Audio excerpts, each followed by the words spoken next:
आप सबों को फिर से एक बार प्यार भरा नमस्कार। जय मसीह की। हम लोग लगातार निर्गमन की पुस्तक और परमेश्वर का व्यवस्था के बारे में थोड़ा सा अध्ययन कर रहे हैं। आज ये तीसरा भाग में भी हमने निर्गमन की पुस्तक तो अधिकांश रूप में अध्ययन कर ही चुके हैं बाइबल अध्ययन में, लेकिन फिर भी हम रिपीट करने चाहता हूँ। आज ये तीसरा भाग है, अर्थात अंत्य का अंतिम भाग है हम लोगों का। निर्गमन का अर्थ होता है प्रस्थान करना या चले जाना। हम पहला बार भी बोल चुके हैं। यह इस्राएलियों के इतिहास की प्रमुख घटना को दर्शाता है, जिसका वर्णन इस पुस्तक में मिलता है, अर्थात निर्गमन की पुस्तक में। इजरायली लोगों का मिस्र से जहाँ हुए दास थे प्रस्थान करना, इस पुस्तक के 3 मुख्य भाग हैं। सुनिएगा, इस्राएली लोगों का दासत्व से छुटकारा पाना और सीनै पर्वत तक यात्रा करना। 2 नंबर, सीनै पर्वत पर परमेश्वर का अपने लोगों से वाचा बांधना, जिसके द्वारा उन्हें जीवन व्यतीत करने के नैतिक, सामाजिक और धार्मिक नियम प्राप्त हुए। 3 नंबर पॉइंट, इजरायली लोगों के लिए आराधना करने के स्थान को निर्मित और सुसज्जित करना, और याजक अर्थात परमेश्वर का दास और परमेश्वर की आराधना के संबंधित नियमों को भी यही पुस्तक में प्राप्त होता है। मेरे प्रियो, इस पुस्तक में यह वर्णित है कि परमेश्वर ने क्या किया, जैसा कि उसने अपने लोगों का दासत्व से छुड़ाया और भविष्य की आशा के लिए एक जाति के रूप में उन्हें संगठित किया। इस पुस्तक का प्रमुख पात्र मूसा है, जिसे परमेश्वर ने अपने लोगों को मिस्र से निकाल ले जाने के लिए चुना था। इस पुस्तक का एकदम प्रसिद्ध भाग है 20 अध्याय, जहाँ 10 आज्ञा भी दिया गया है। संक्षिप्त में इस पुस्तक को अध्ययन करने से रूपरेखा का रूप में आपको जानना होगा। पहला 1 अध्याय से 15 अध्याय तक आप पढ़ेंगे इस्राएलियों का मिस्र से निकलना। 1 अध्याय में आप पढ़ते हैं मिस्र में दासत्व में रहना। 2 अध्याय से 4 अध्याय तक आप पढ़ते हैं मूसा का जन्म और आरंभिक जीवन। 5 अध्याय से 11 अध्याय तक हम पहला भी बोल चुके हैं, वहां पढ़ते हैं मूसा और हारून मिस्र के राजा के सम्मुख जाना। 12 अध्याय से लेकर 15 अध्याय तक आप पढ़ते हैं फसल और मिस्र से प्रस्थान। और 15 अध्याय से 18 अध्याय तक आप पढ़ते हैं लाल समुद्र में सीनै पर्वत तक, लाल समुद्र से सीनै पर्वत तक। 19 अध्याय से 24 अध्याय तक आप पाते हैं व्यवस्था और वाचा को। और 25 से 40 अध्याय तक आप पाते हैं मिलाप वाला तंबू और आराधना के निर्देशन को पाते हैं। मेरे प्रियो, यदि ये चीजों को हम लोग जानेंगे तब तो निर्गमन की पुस्तक अध्ययन करने में आप और मुझे आसान होगी। लेकिन आज हम निर्गमन के पुस्तक की ओर आप लोगों को ध्यान केंद्रित नहीं करके, हम मेरा मुख्य सवाल वाई गॉड गिवन लॉ, परमेश्वर ने व्यवस्था को क्यों दिया है, उस तरफ आप लोगों को लेके जाने चाहता हूं। परमेश्वर ने व्यवस्था को क्यों दिया है। आइए हम लोग पढ़ें पहला तीमुथियुस की पुस्तक 1 अध्याय 8 से 10 तक। वहां क्या लिखा है सुने। पर हम जानते हैं कि यदि कोई व्यवस्था को उचित रीति से काम में लाए तो वह भली है, यह जानकर कि व्यवस्था धर्मी जन के लिए नहीं पर अधर्मियों, निरंकुशों, भक्तिहीनों, पापियों, अपवित्र और अशुद्ध मनुष्यों, माँ बाप के घात करने वालों, हत्यारों, व्यभिचारी पुरुष, गामियों और मनुष्यों को बेचने वाले, झूठ बोलने वालों और झूठी शपथ खाने वालों और इनके अतिरिक्त खरे उपदेश के सब विरोधियों के लिए ठहराई गई है। हालेलुया। मेरे प्रियो, व्यवस्था अच्छा लोगों के लिए नहीं, व्यवस्था खराब लोगों के लिए दिया गया है। बोलता निरंकुश लोगों के लिए, अधर्मी लोगों के लिए, भक्तिहीनों के लिए, पापियों के लिए, अपवित्र लोगों के लिए, माँ पापा को कोसने वाले, घात करने वालों के लिए, बेविचारी के लिए, पुरुषगामियों के लिए, मनुष्यों को बेचने वाला, झूठ बोलने वाला, हर एक खराबी पापी कर्म जितना है, हर एक चीजों के लिए व्यवस्था दिया गया है। व्यवस्था इसलिए दिया कि लोग उसमें न जाए, और व्यवस्था इसलिए दिया कि उचित रीति से काम में लाए, तब तो व्यवस्था भली हो।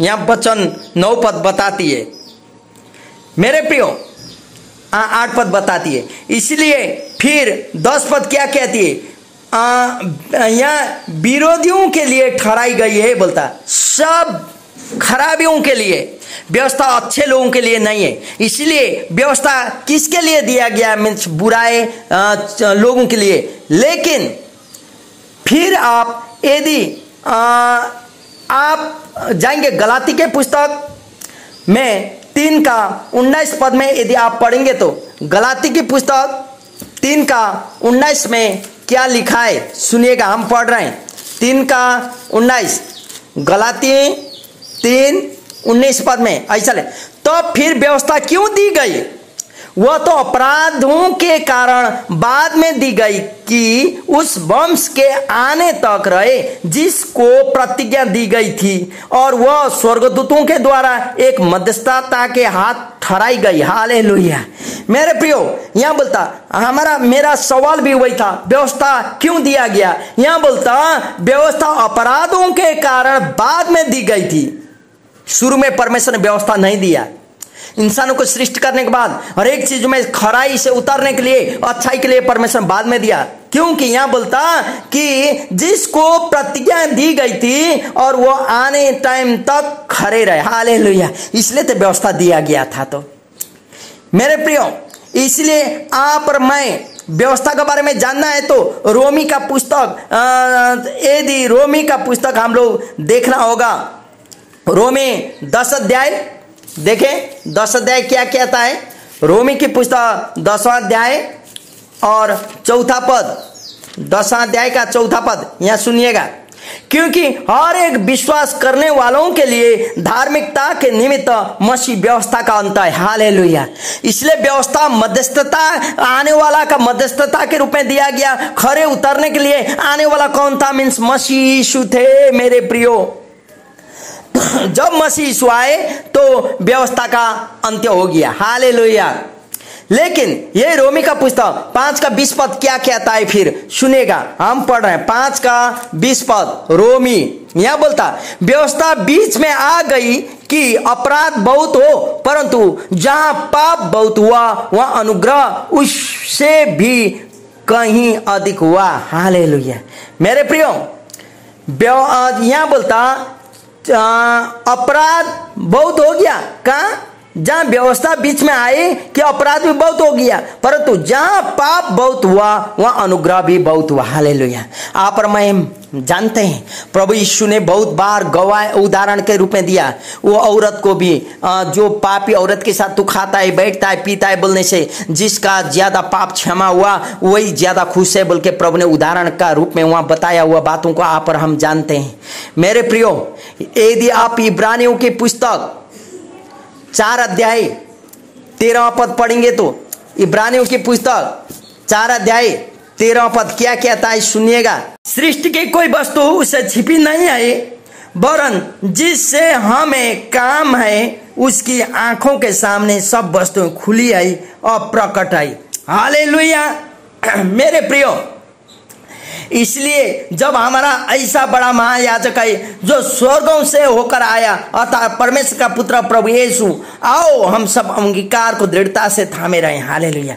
परमेश्वर का व्यवस्था के लिए पूर्ण करने के लिए प्रभु यीशु एक सृष्टि से छिपा हुआ नहीं है। मेरे प्रियो, हर एक चीजों, यहाँ रोमी 3 का 19 कहता है, हम जानते हैं कि व्यवस्था जो कुछ कहती है उन्हीं से कहती है जो व्यवस्था का अधीन है, इसलिए कि हर एक मुंह बंद किया जाए और सारा संसार परमेश्वर के दंड के योग्य ठहरे। क्योंकि व्यवस्था के कामों से कोई प्राणी उसके सामने धर्मी नहीं ठहरेगा, इसलिए कि व्यवस्था के द्वारा पाप की पहचान होती है। हालेलुया। इसलिए मेरे प्रियो, परमेश्वर ने व्यवस्था दिया हुआ पाप का पहचान हो, लोग अपना मूढ़ता में न लगे, अपना भ्रष्टता में न लगे। इसलिए मैंने शुरू में बोले जहां व्यवस्था नहीं होता लोग भ्रष्ट हो जाते हैं बोल के परमेश्वर का वचन कहता है।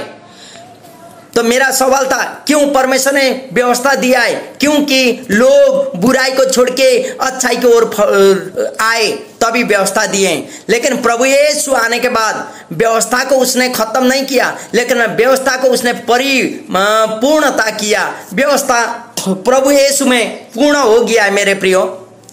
अभी 10 आज्ञा हाँ हम लोग मानते हैं, लेकिन व्यवस्था में जो यहूदियों के लिए 600 से ज्यादा नियम दिया गया है, उस सारा पालन करने की जरूरत नहीं। हम पढ़ चुके हैं, विश्वास के द्वारा आप और मेरे जीवन में उद्धार का अनुभव हो चुका है। विश्वास के द्वारा आप और मैंने उद्धार पा चुके हैं, मुक्ति पा चुके हैं। विश्वास के द्वारा आप और मेरे जीवन अनंत जीवन का भागी बन चुका है। तब तो अभी पूरा व्यवस्था को पालन करने की जरूरत नहीं है। यीशु के ऊपर में हम लोग विश्वास करने से सारा व्यवस्था हम लोग में पूर्ण होता है। लेकिन 10 आज्ञा सदा हम लोग के साथ है ही है। हम लोग चोरी नहीं करते, हत्या नहीं करते, व्यभिचार नहीं करते, पापा मम्मी को नहीं डांटते, हर एक चीज हम लोग 10 आज्ञा में जो लिखा है हम लोग मानते हैं। मेरे प्रियो, आज मैं आपको बाइबल अध्ययन के द्वारा यह उत्साहित देने चाहता हूं, आप और मैं भी प्रभु यीशु के ऊपर विश्वास करेंगे तो व्यवस्था का सारा चीज पालन करने की जरूरत नहीं है। क्योंकि हम लोग एक में चूक जाएं तब तो सारा व्यवस्था खत्म होता है बोलता है। इसलिए मैं आज आपको उत्साहित करने चाहता हूं मेरे प्रियो। आप 5 पुस्तक उत्पत्ति, निर्गमन, लय व्यवस्था, गिनती और व्यवस्था विवरण पूरा पढ़िएगा। परमेश्वर ने क्यों व्यवस्था दिया, आपको भी परमेश्वर ज्ञान देगा, अनुग्रह करे और महिमा में रखे। प्रभु का आशीष आप और मेरे जीवन हरदम बने रहे। धन्यवाद। जय मसीह।